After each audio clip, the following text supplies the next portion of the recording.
Hello, I'm Declan Harvey. Our top story tonight, and a community in shock. 3 people have been found dead at a home in County Louth. They're believed to be from the same family. I would have known them at different sporting and community events, so they would have been very, very well known at those events as being really good community people and well respected. We get exclusive access to a special prison scheme aimed at tackling male violence against women and girls. We have such ingrained attitudes around violence against women and girls, around the attitudes and beliefs which allow violence against women and girls in Northern Ireland. Men face fraud charges linked to a £1 billion property deal.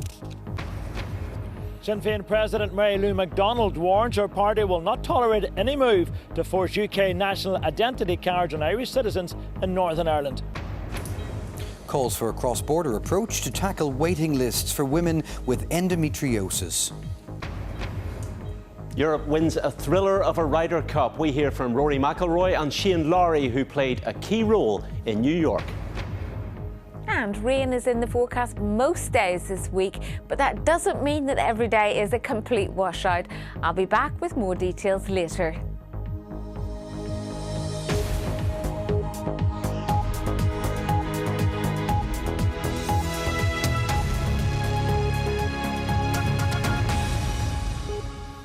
Monday, the 29th of September. Welcome to BBC Newsline. A man in his 30s has been arrested over the deaths of 3 people whose bodies were discovered this morning in County Louth. The property was near Talonstown. Let me show you. It's about a 15-minute drive outside of Dundalk. It's home to only a few hundred people. It's believed all 3 who died were from the same family. Our reporter Claire Graham is there for us live this evening. Claire, what's happening? Well, Declan, this is a very rural and very remote community in total shock tonight. People were visibly upset today as they went into the local shops in the nearby village, and indeed when they arrived here at the police cordon next to the family home just up beyond me. People in tears as they were arriving. Gardaí were arrived to this house this morning. They were called to a serious incident. 3 people were found dead, 2 men and a woman, as I've been finding out. It's quiet here. People almost whisper to each other as they watch on. There's a sense of disbelief, with questions to be answered. Gardaí were alerted to this serious incident this morning. When they arrived here, 2 men and a woman were found dead inside. It's reported locally they're all from the same family. As a close, small community, it's just shocking and really just affects everyone. So if there is anyone locally that needs any support, to make sure to reach out to the proper helplines out there and get whatever support that we need. And of course, everyone in the community will stand beside each other to get through this very difficult time.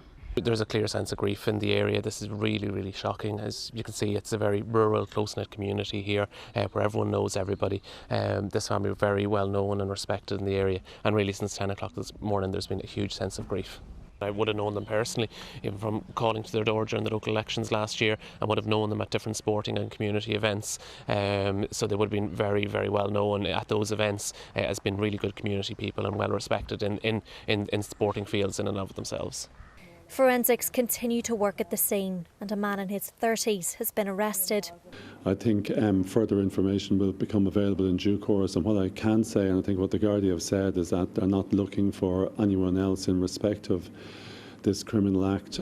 Investigations continue, and this family home remains a crime scene. Claire Graham, BBC Newsline, near Talonstown, County Louth.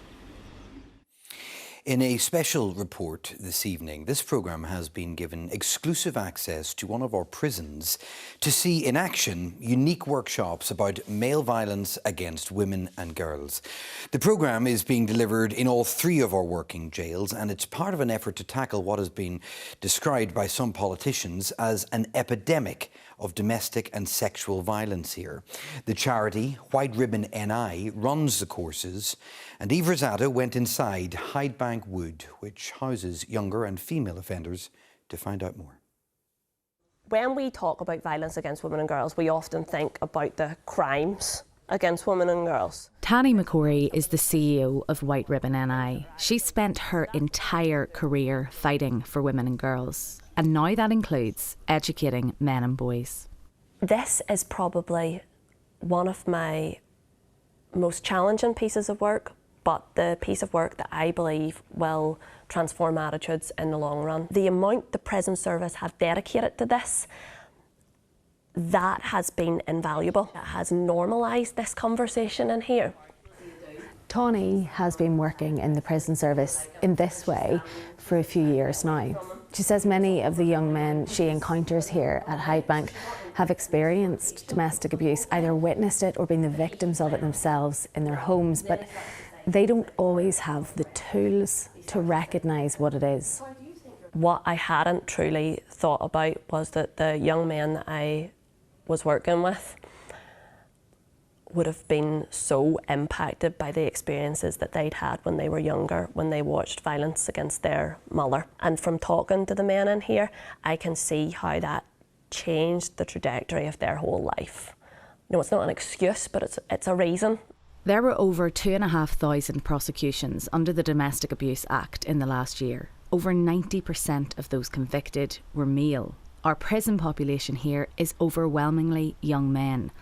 These workshops are taking place in Hydebank, Maghaberry and Magilligan, and they're believed to take a novel approach across the UK and Irish prison services. It's absolutely unique, and really what we've seen here in Hydebank Wood is a more respectful environment. The young men are coming to us, coming forward, asking to be a part of it. They've changed the whole conversation around violence against women and girls in this community. One of the young men on the course told me it's completely shifted his point of view.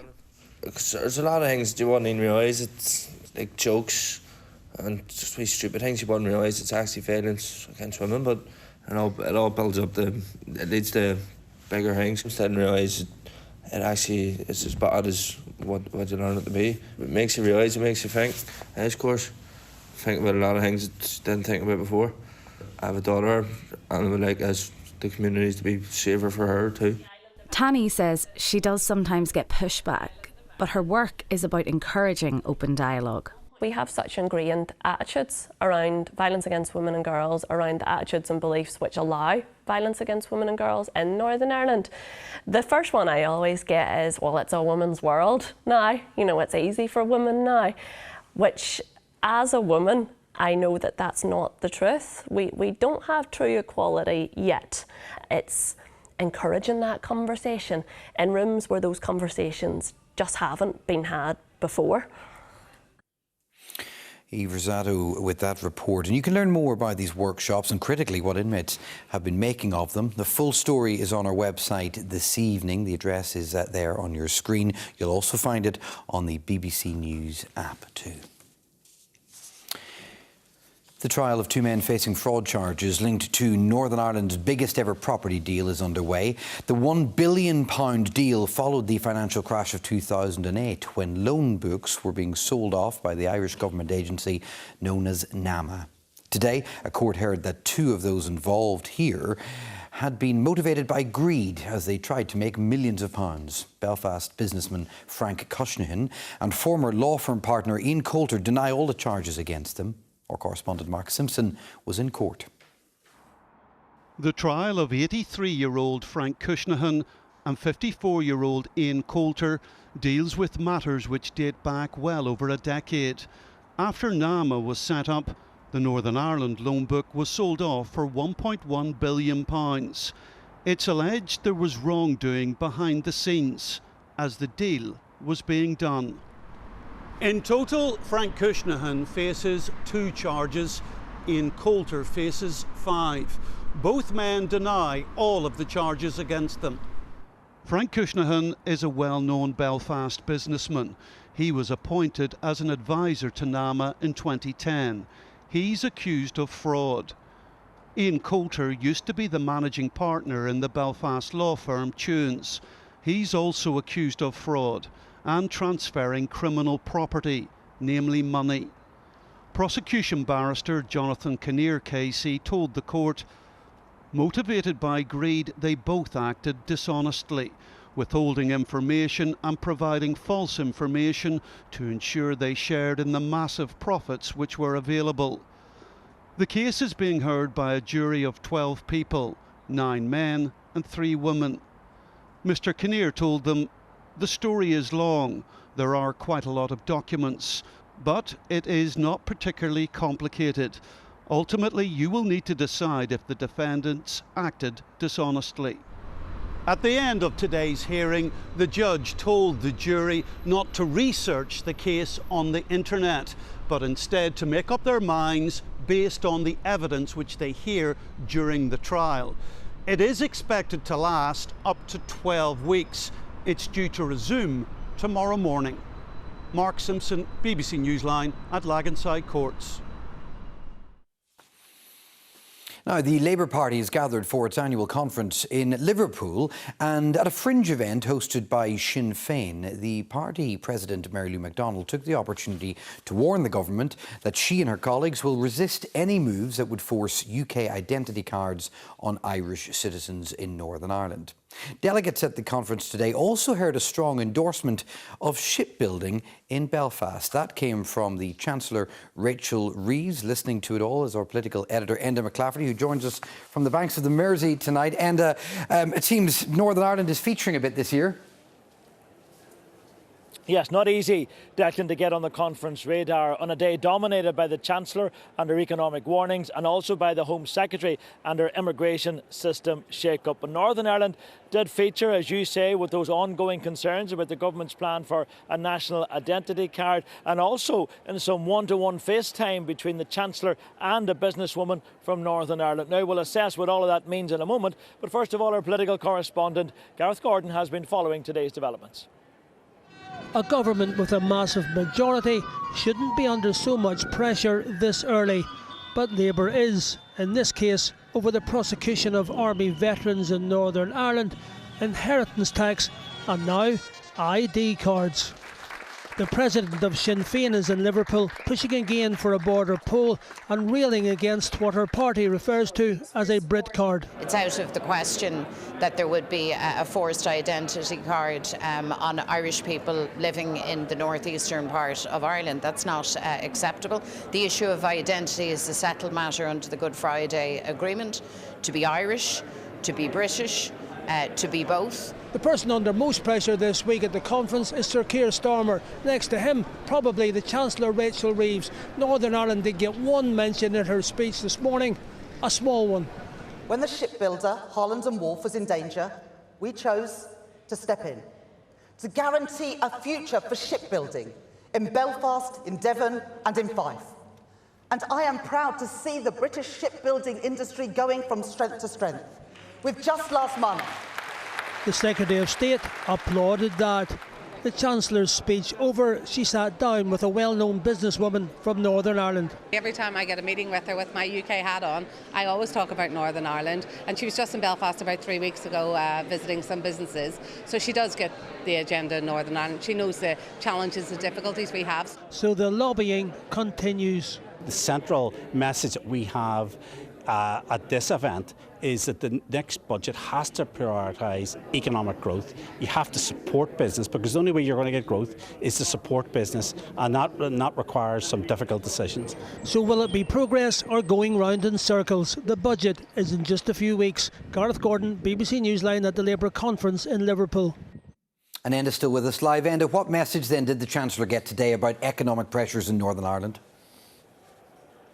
Well, I think the big question for people in Northern Ireland is, will they see tax rises in November's budget? We did get anything concrete today from the Chancellor, but we did get a pretty strong indication that she's preparing the ground for some difficult decisions in 8 weeks' time, talking about the global financial pressures which the government is now facing. She also learned today from Tina McKenzie about the struggles of small businesses, the fact that businesses in the UK and Great Britain get some discount in their rates, but it's never often applied to businesses in Northern Ireland, and she for one wants that to change. On the shipbuilding front, we heard about the government big investment, the big cheerleading around that today. We also heard from the owners of Harland and Wolff talking about creating up to 1,000 new jobs at its 4 sites. We don't have a breakdown of where the figures are going to be, but it is positive news. And just to circle back to where we started on this idea of ID schemes, if the government were to press ahead, well, A, do you think that's likely, and B, what might that mean?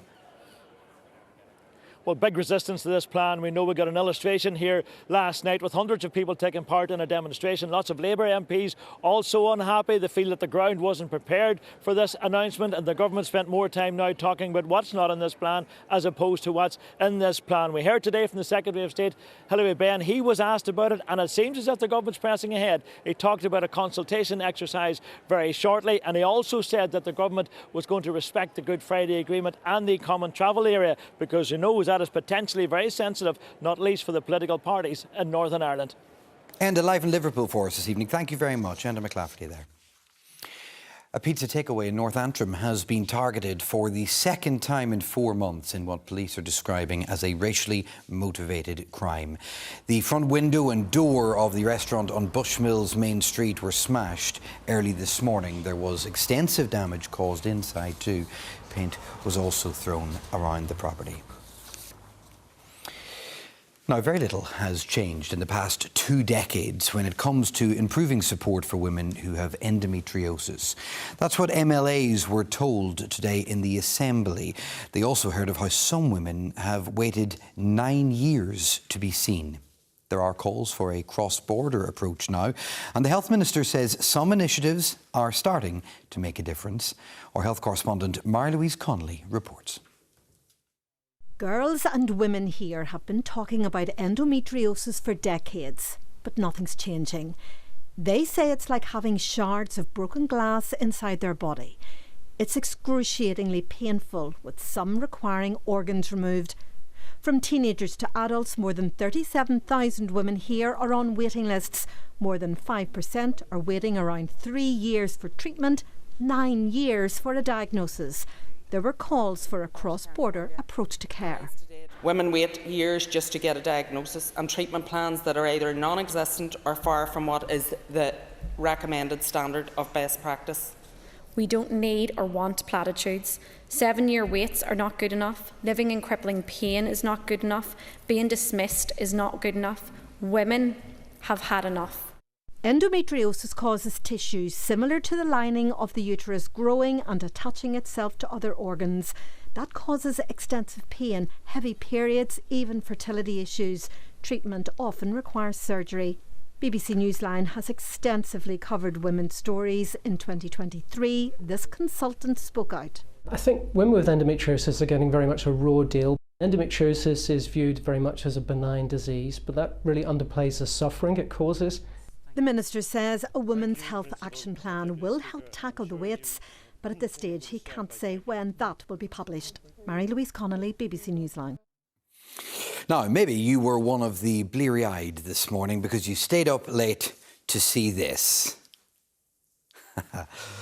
Shane Lowry, of course, ensuring Europe would retain the Ryder Cup. He wasn't the only grown man jumping for joy at this very moment. Gavin Andrews is here. I mean, that was a pretty stressful Sunday night in front of the telly, wasn't it?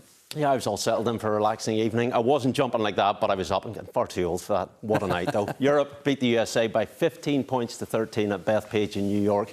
But that scoreline hardly reflects the nail-biting tension of the final day. The home side mounted a strong fight back in an intimidating atmosphere before Shane Lowry held his nerve to hold the putt that retained the trophy. The victory also marked another high point in an incredible year for Rory McIlroy, who celebrated a 6th Ryder Cup success. Stephen Watson was there for BBC Newsline. A truly unforgettable sporting moment. In your hands. Europe have retained the Ryder Cup and the most dramatic afternoon here in the Big Apple. Shane Lowry becomes the 6th Irish golfer in history to hit the all-important Ryder Cup shot. Celebrations for Team Europe and for their talisman, Rory McIlroy. I think so much of us gave so much of ourselves those first 2 days that I think there was a lot of us that were running a bit on empty. I know I certainly was. That was probably the most draining week of my professional career, but just so proud of the team. I'm so lucky and so grateful that I get to do this, and I have to pinch myself sometimes that this is my life. Can I ask you just about the abuse you've had from the fans here this week? It's an away Ryder Cup, it's tough. I felt like I dealt with it really, really well, and Yeah, look, it was a challenging week. Shane Lowry, the triumphant hero, revelled in the glow of victory. Relief, joy, all of the above. It was unbelievable because, you know, fair play to the Americans, they fought very hard. Honestly, it's the most incredible feeling in the whole world. I said to Darren going in the last hole, I've got the opportunity to have one of the biggest moments of my life here. And that's what it felt like. I honestly, I can't believe it, to be honest. So after a dramatic final day, Europe win the Ryder Cup. Next up for this incredible sporting event is Ireland in 2 years' time. And when Adair Manor in Limerick hosts the event, behaviour of the fans needs to be better, according to McIlroy. His wife Erica, in particular, received what he called unacceptable abuse at Bethpage. As night fell and the champagne corks popped, Rory reflected on a remarkable 2025.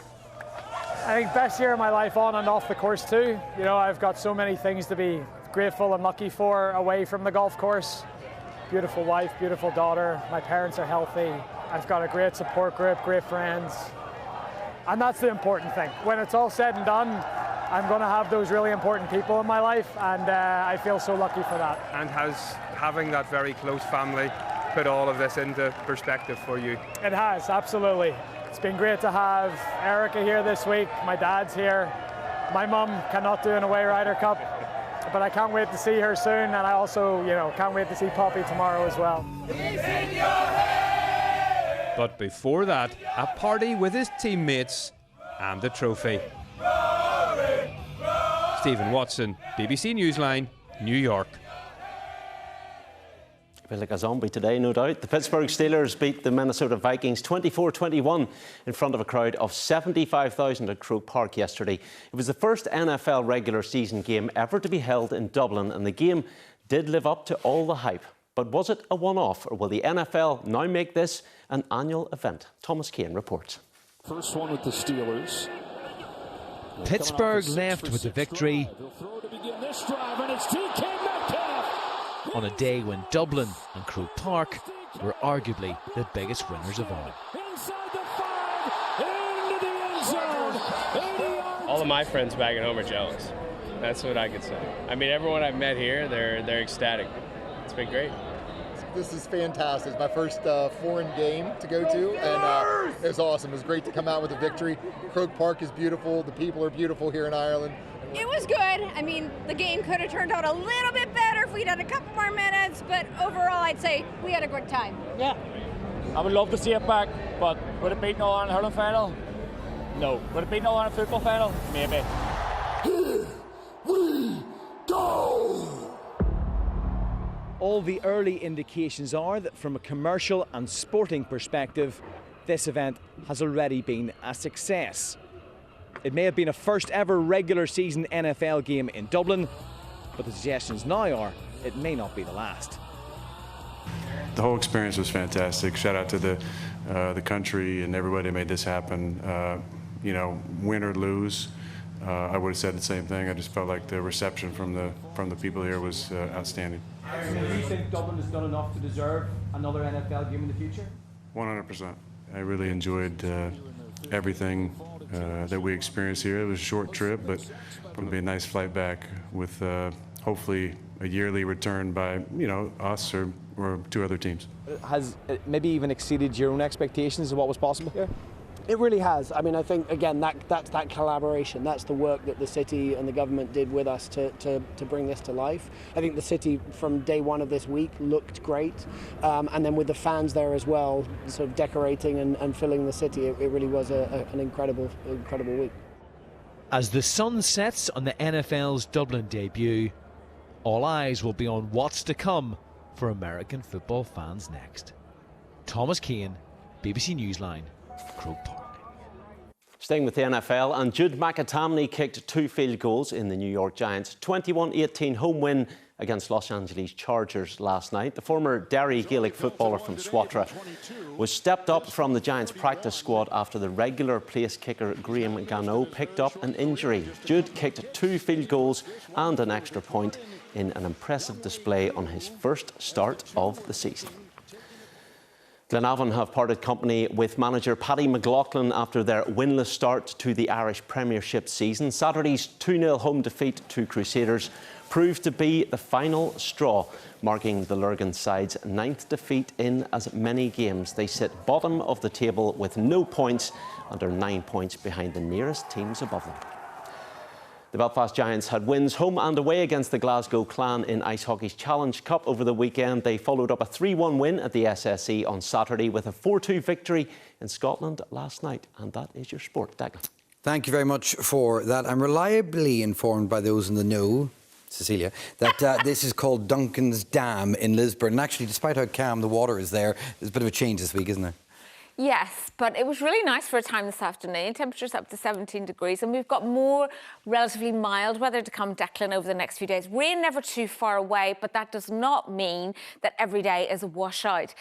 Today, of course, with the damp weather, it means if you're a dog walker, you'll know what I mean by this, perfect snuffling weather. It means that every blade of grass has to be stiffed on your walk, and it takes forever.